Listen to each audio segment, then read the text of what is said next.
আসসালামু আলাইকুম রহমতুল্লাহ। একটি স্লোগান আছে, নির্বাচন আসলেই স্লোগানটা দেওয়া হয়, আমার ভোট আমি দিব, যাকে খুশি তাকে দিব।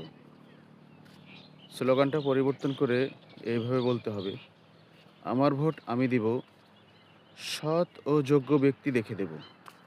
কারণ ভাই, ভোট হচ্ছে আপনার আমানত।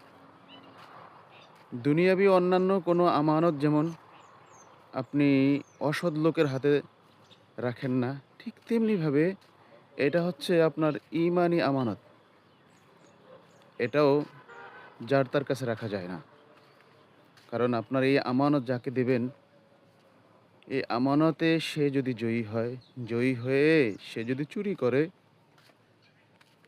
অথবা বেগম পাড়ায় বাড়ি বানায়, সেকেন্ড হোম তৈরি করে, এই চোরের অপরাধে অপরাধী হয়ে যেমন সে গুনার মালিক হবে, ঠিক তেমনিভাবে আপনার আমানত, আপনার সাপোর্ট সে পেয়ে যে চুরির সুযোগ পেল, এর কারণে তার যেমন গুনাহ হবে, ঠিক তেমনিভাবে আপনারও এমনই গুনাহ হবে।